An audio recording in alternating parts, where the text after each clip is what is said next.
Құрметті көрермендер, біз Жетісу облысы Көксу ауданы Жарылөзек ауылдық округ Мұқанша ауылындамыз. Алдарыңыздағы тұрған бұл ауылдың ошағы, былай айтқанда. Жергілікті өзін өзі басқаруға болашақтағы соның кеңсесі болады. Енді мен бұл алдарыңызда оқысаңыздар тұрақты даму орталығы деп тұр. Ошақ, отан, орда. Бұл енді үш неден құралып тұр.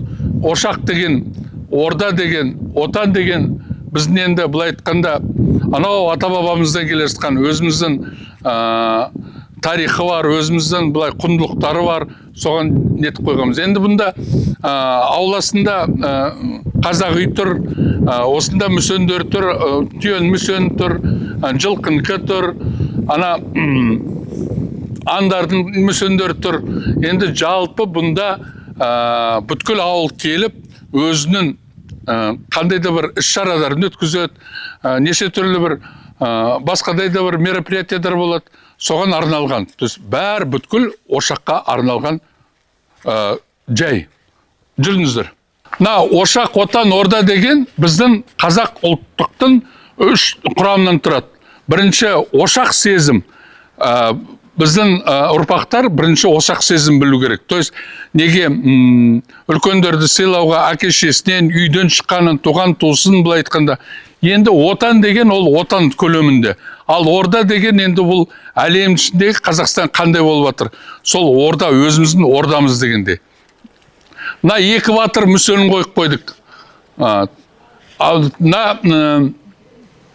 Ошақтың ортасындағы тұрған эмблемасы, ол тұрақты дамудың 17 мақсаты, сол 17 мақсаты ортасында енді қарасаңыздар біздің тұмар, енді сол тұмарымыз. Мына жағымызда бізде тағы бір кеңсе бар, бұнда оқу жайлы, тұратын жайлы, сонда недер, мұнда біз Міржақып Дулаттың несін қойып қойдық, оян қазақ дегенде. Көзінді аш, оян қазақ, көтер басты, өткізбей қараңғыда бекер жасты, жер кетті, дін нашарлап, хал арам боп, қарағым, енді жату жарамасты деп. Өстіп, біз әлі күнге дейін сол Міржақып Дулаттың былай айтқан ұстанымын келіп, қазағымызды оятпақшымыз. Қайткенде де өз-өздерін басқарып, өз-өздерін амалын тауып, бір-біріне жәрдем көрсетіп, сол жағынан бұлайында бір патриоттық бір сезімге оянсын дегеніміз. Жүріңіздер. Мынау біздің үлкен зал. Маңдайшасына қарасаңыздар, ей қазақ, қазақ болып, қазаққа қандай пайдан тиді? Әр адам, әр қазақ осынан табалдырығын аттағанда ойлансын. Тек қана бұл өмірде өзіне ғана емес, қазағын ойласын, айналасын қарасын, туған туысын қарасын. Қазақ болып сен қандай пайда тигіздің? Сол жағынан неткенде.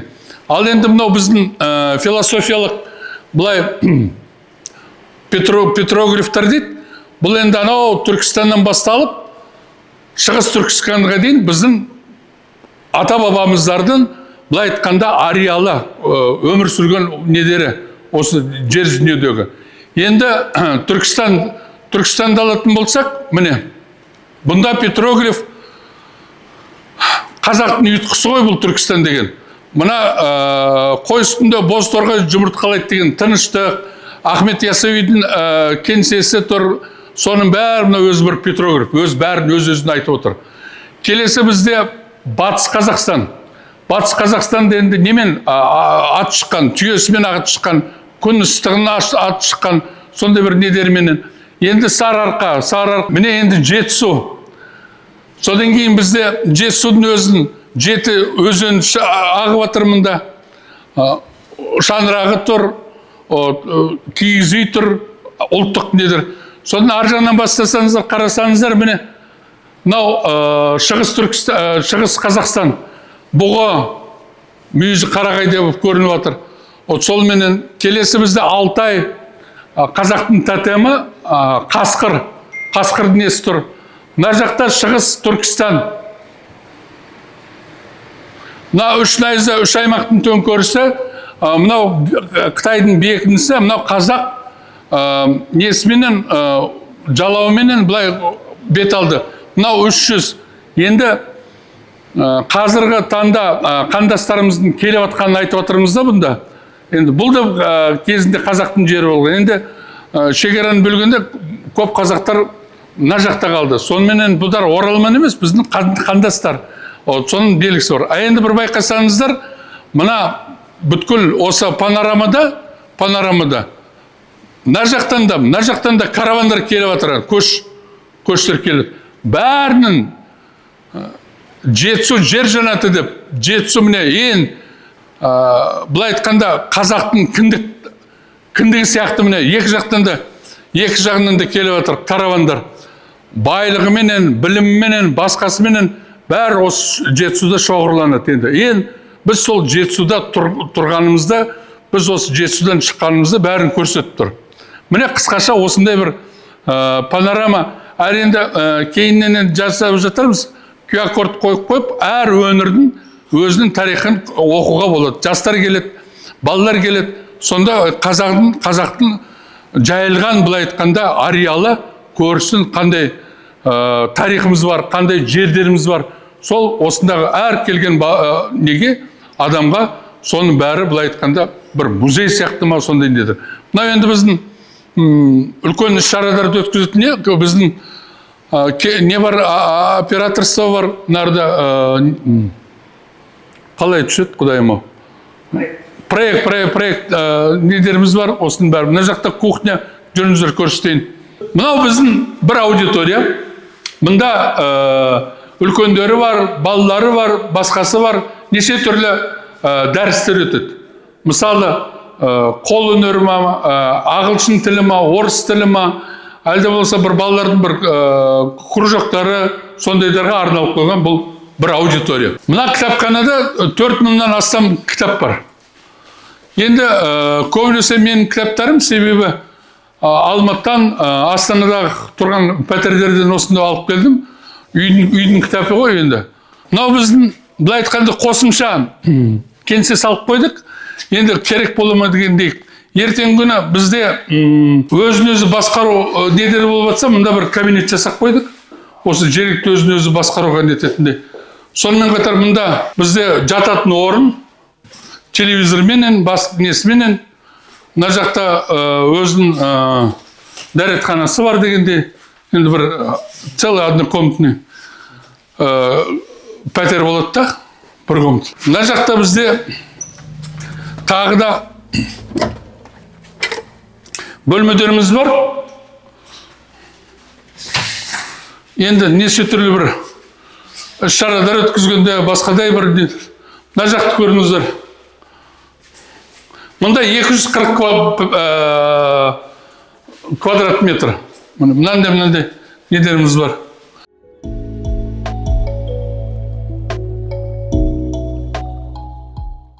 Орталықта қашаннан бері жұмыс жасадық? 3 жыл болды ғой істегенімізге. Осы ашылғалы істейміз.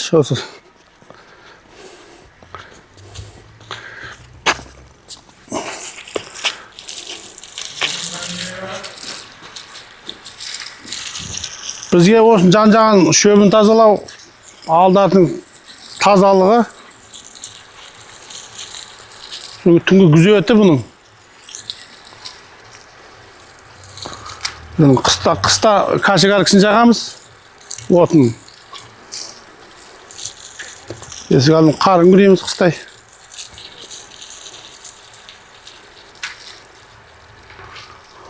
Сағаттан содан қанша жұмыс? Біз 2 адамбыз ғой. Бір сутка істеп, бір сутка дем аламыз.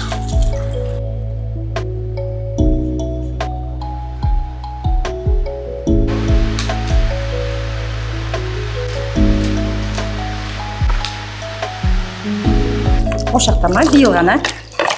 Басқа жерде жұмыс жасаған ғой мен негізінде. Биыл ғана.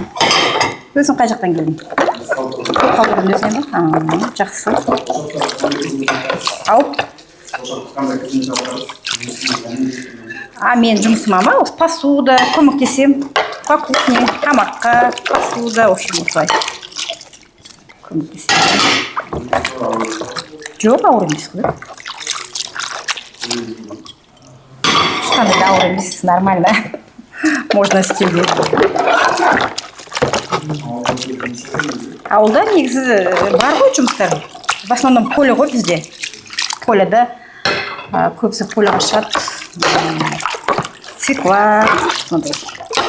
Енді жұмыс бар, мектепте бар, садик бар бізде. В принципе, жақсы ауыл, жаман емес. Қалаға жақынбыз, Кировскіге жақынбыз. Бірталай адамдар қаладан барып келіп істейді. Мен өзім қалаға барып келіп істеймін 7 жыл. Ал қалада жаңағы Парижар деген комплексте жұмыс жасағам. Қазір бар ғой, сезонный бассейні бар ішінде, банясы бар, жақсы. 7 жыл бойы жұмыс жасағам. Жоқ, қатал түгде жоқ қой. Өзіміз просто үйреніп алғанбыз ғой, күнделік көріп амандасып сөйлесіп жүре береміз ғой. Сол, посудаларымды жуып, міне қазір шай төгіп, выливаю воду. Бәрін зерттедім. Негізіне бірдеңкені алу керек қой, бір бағдарламаны. Нұр Отанды алам, Нұр Отанның барлығы бағдарламасын ба, президенттің бағдарламасын ба, өкіметтің бағдарламасын, бір партияның бағдарламасын ба. Әр ойлап, бер ойлап, ақыр таптым. Біріккен ұлттар ұйымының бағдарламасы бар. Керемет бағдарлама. Тұрақты даму, оның 17 мақсаты. Бәрі осы халық үшін, ел үшін, жұрт үшін дегендей. Соның негізін алып, біз 17 маусым 2020 жылы қоғамдық бірлестік аштық. Оны біз атын былай деп қойдық. Тұрақты даму орталығы ошақ деп. Мақсат бүгінгі таңда сол біздің ата-бабамыздан келе жатқан оқуға деген талпыныс сондай бір ұйымшыл болып, береке бірлігі болу үшін әр ауылдың өзінің ошағы болу керек деп, менің енді соны былай айтқанда мынандай бір үлгі ретінде осыны салдым. Мен сөйтіп соған келдім, осы ойым сол. Менің арманым әр қазақтың ауылында осындай ауыл ошағы болу керек. Ол ауыл ошақта орыстар айтады ғой, центр притяжения деп. Бүткіл жасы бар, кәрісі бар, басқасы бар, жарым жаны бар, недері бар, бәрі сорда шоғырлану керек. Сордан кеңес ашып, сордан бір-біріне жәрдем беріп, әр ауылда көшенің басшысы болу керек. Көше сайлаған. Бір мысалы, бір ауылдық округте 2 ауыл ғой, ауыл басшысы болу керек. Ал енді сол ауыл округында әкім емес, ауыл не болу керек. Ол жоғарғы әкім тағайындаған емес, ол жалтақтай береді әкімге. Сіз қаншама выбор жүргізіңіз, қаншама әкім сайлаңыз, қаншама басқадай недер тіршілік жасаңыз, егер ол анаған тәуелді болса, ол соңға қарай ол қалығын ұрмайды. Ал енді сол ауылдың округі, ауыл соны сайласа, нетсе, ол айтады, айналайын ауданның әкімі, сіз мені кешіріңіз, сіз мені сайлаған жоқсыз. Мен сайлаған ауыл. Мен ауыл күтіп тұр. Жауабыңызды беріңіз деп. Сөйтіп талып қояды. Міне гәп қайда жүр. Бірінші қиыншылық мен сіздерге айтайын. Береке бірлік жоқ ауылда. Береке бірлік саяз болды. Қоштамады. Ол бір ма, екіншіден өкімет қызғанды, әкемет қызғанды. Бұлай айтқанда маған неше түрлі, мысалы, мен осы кеңсенің басына жалау тығып қойдым. Ауданнан келді, неғып дегес, мынау ресторан емес. Мен айттым, жоқ, бұл ресторан емес.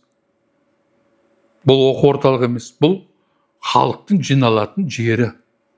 Енді бәрі сіздерге барып, акиметке барып жиналмайды ғой. Орында жоқ ондай. Содан кейін жағдай жасау халыққа. Бара-бара бәрі түсінді. қазір жақтайды, әрине. Қазір жақсы, Құдайға шүкір, бәріне. Ал бірінші түсінбеушілік болмады. Енді біреулер айтты, ойбай, анау бір секта жасап жатыр екен деп, мынау басқадай деп, оның бәрі кідіргідер болды. Қарапайым адамдардан бастап, әкім ауданда дейін кідіргі болды. Құдайға шүкір, жанұям қарсы болмады, себебі бұған кеткен қаражат. Қайдан келді? Біздің жанұямыздың институты бар. Соның дивидендін аламыз ғой. Сонда дивидендін алғанда мен әрқашанда осы жаққа сала бердім. Содан кейін жолдастарым бар, одар көмектес, туған туыстарым бар, одар көмектес, сөйтіп, былай айтқанда, оны айтасыз, мен мынардың Талғат екеуміз, мен сыныптасым Күлмұхамед Талғат Қожанбайұлы. Екеуміз осыны бастап салып жатқанда, біздің ойын бірінші былай болды. Бір 100 квадрат салып, бізде дәстүр бар. Бір 2000 жылдан бастап өзіміз енгізгенбіз. Дәстүр бойынша сәуірдің соңғы сенбі, жексенбісінде бүткіл ауыл жиналады. Әке-шешесіне Құран оқиды. Бейіттің басын тазалайды. Содан бәрі жиналып ақша қосып, ас береді. Біз соны бастағанбыз. Ол 2000 жылдың басында болды. Содан сол бірінші ас берген уақытта біз айттық, былай жасайық. Жыл сайын сәуірдің соңғы сенбі, жексенбісінде осы міне Талғат Қожанбаев осыған жауапты адам, былай айтқанда ауылнай, сол кісі бәрдеріне хабарлайды. Жауапты адам ауданда, жауапты адам облыстың басында, Талдықорғанда, жауапты адам Алматыда, Астанада. Содан бәрі бір-бірін енді ауылдастар ғой. Содан сөйтіп міне Құдайға шүкір 20 жылдай болды. Бірақ біз кеңсе жоқ, ештеңке жоқ, декан приватизировать еткен, конторды бұзып тастаған, клубты бұзып тастаған, судың бойына палатка жасап, палатка тігіп, сонда жасаймыз. Жыл сайын. Соны біз кеңсе соғайық дедік осылардың Талғат екеуміз. Мен пенсияға шықтым, сол тұрақты даму орталығын ашайық деп. Содан сөйтіп екеуміз қимылдап жұмыс жасап жүрсек, біздің ауылдың ақсақалдары мен апалары кепті. Мынау орамалдарына 200 теңген салып алған, 200 мың теңген. Мынау біздің көмегіміз болсын. Сарқыпбек айналайын, Талғат, мына ауылда 50 жыл болды, бір шеге қағылған жоқ, бір кірпіш тұрған жоқ. Сендерге рахмет деп. Әлгі жерде босақ кеттік, шыны керек. Үйлеріне шақырды, батадарын берді. Әлгі 200 мың теңгені алдық. Содан айттым, Талғат, ештеңке қарамай, давай 100 квадрат емес. Мынан периметрмен бәрін өлшегенде 600 квадрат шығып тұрды. 600 квадрат сразу соқтық. Содан үйге келіп, мен үйдегі жанұям айтамын да, осылай. Мен әкем жатыр, шешем жатыр. Мен сол ауылдан суын іштім, жерінде жүрдім. Сардан бір ошақ жасап, осы біреуіне екеуіне әрине пайдам тиіп қалады. Бірақ бәріне қалай көмектесем деген алдында ой тұрды ғой. Сонда қалай көмектесем дегенде ауылдың ошағын салу керек. Өстіп бәрін шоғырдандырып, осылардан жәрдем беріп, осылардан кеңес ашып, мен мысалы мында неше түрлі адамдарды алып келдім. Кеңес беруге. Налог жағынан, бухгалтерия жағынан, заң жағынан, потом шет мемлекеттің адамдарын алып келдім. Оларда қандай болып отыр? Американың посолы болды, Өзбекстанның посолы болды. Енді неше түрлі адамдар. Содан кейін іскер адамдарды алып келдім. Обувной фабрика, швейный фабрика, басқасын енді елдер қайткенде де бір пайдасы тиісін деп. Мен бала-шағам бар, немередерім бар. Олардың ешқайсысы бір ауыздан мені қолдап, дұрыс, туған жер, тумасам да туғандай жер болып кеткен ғой. Енді туған жеріне осында туын тік деген біздің ата-бабамыз айтып кеткенде неміз бар. Сол туды тікіп қойдым. Елге үлгі болсын. Ертең тағы біреу кеп, тағы бірдеңкені салады. Бізде ауыл Құдайға шүкір көркендеп отыр. Мешіт өз қолдарымен салды, жиналып ауыл. Медресе салды жуықта, Мұхтар деген біздің бір досымыз. Сондай недерге міне сөйтіп көпшілік енді әрқашанда өкіметке қолын созып қойып, өкіметке қарап отыру деген болмайды ол. Қайткенде де ауылды жерлерде өзін-өзі басқару керек, өзіне жәрдем беру керек. Міне сондай мақсат, сондай недермен. Сізде қазір ошақта қанша адам жұмыс жасайды? Менде енді ошақта негізі нақты бір 5 адам жұмыс жасайды. Ал жалпы алдындағы тұрған мақсатына байланысты, бір жоспардарға байланысты, басқадай да одан да көп адамдар жиналып кетеді. Бір недерме іс-шараларды өткізіп жүреміз біз. Үйірмелер бар. Бізде ағылшын тілі, орыс тілі бар. Содан кейін ана орталықтан қаржыландырады. Ауданнан, облыстан, вокал, ана сызу, домбыра, сондай недер бар, үйірмелер бар. Бірақ енді мен болашақта ана облыстың білім басқармасына недеріне кіріп шықтым, өзім мақала жаздым, сізге де берем. Қайткенде де мына ауылдың мектептерін бітіріп жатқандар, ауыл мектепті бітіреді, Алматыға барады, оқуға түсе алмай қалады, әлде болмаса басқа бір жағдайлармен ауылда қалады. Содар білім недері жоқ, мамандары жоқ. Кезінде бізде Совет үкіметінің уақытында учебно-производственный комбинат деген болған. Оқу тәжірибелік комбинат деген. Вот сондай да ашсам ба деймін да осының басында. Мен жалпы былай айтқанда өкіметте жұмыс жасадым. 1983 жылдан 2015 жылға дейін мен өкіметтің жұмысында болдым, оқыдым, жеттім, өндім, өстім. Енді зейнетке шыққаннан кейін туған ауылына туын тік дейді ғой. Сол сияқты енді мен бұл ауылда тумасам да туғандай ауылым болып кеткен. Себебі 6 жасында осы ауылға көшіп келгенбіз. Сол 69 жылы. Содан бері осындамыз. Енді бұның жалпы ауылға мен басын диетін, осы ауылдың жерінде жүрдім, осы ауылдың суын іштім. Бұлай айтқанда әкем де, шешем де осы ауылға риза. Біздің бүткіл бала-шағамыз, енді ағайын жұртта бәрі осында өндік, өстік, білім алдық, үйленді. Әкем бәрін үйлендіріп, еншісін беріп, содан кейін о дүниелік болып кетті.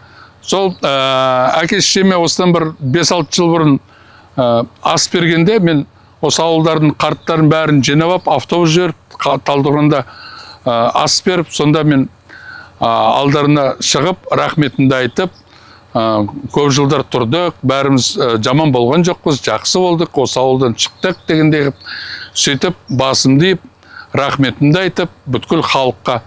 Сонымен қатар өзімнің жоспарымды айтып, сол жоспарымызда біздің ошақты осында салуға, басқа ауылдарға үлгі болсын, басқа қазаққа үлгі болсын дегенмен де заман ағымына қарай біздің ойымыз бойынша әр ауыл өзінің сондай бір ортағы болу керек.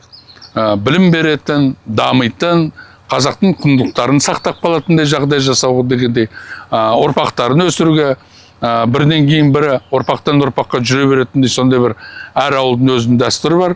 Мысалы біздің ауылда жыл сайын сәуірдің соңғы сенбі жексенбісінде біз ас береміз, бейіттің маңайын тазалаймыз, Құран бағыштаймыз. Сонда жиналатын, тізе бүгетін жер осы міне. Сонымен қатар небір себептермен ауылдан көшіп кеткен, қазіргі таңда басқа жерде тұрып жатқан, содар келгенде бір отыратын жер, Құран оқитын жер, ол туған туыстың үйіне бара ма, көршінің үйіне бара ма, бір құдай біледі.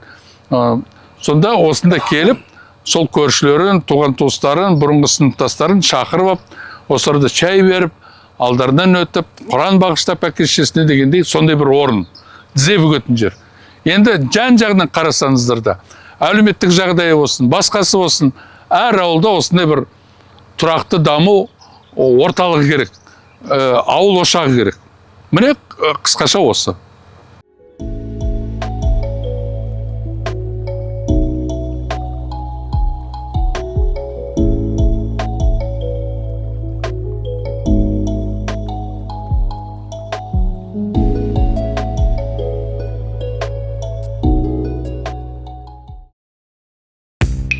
Өміріңізді өзгерткіңіз келе ме? Онда дәл қазір бізбен бірге болыңыз. De facto FM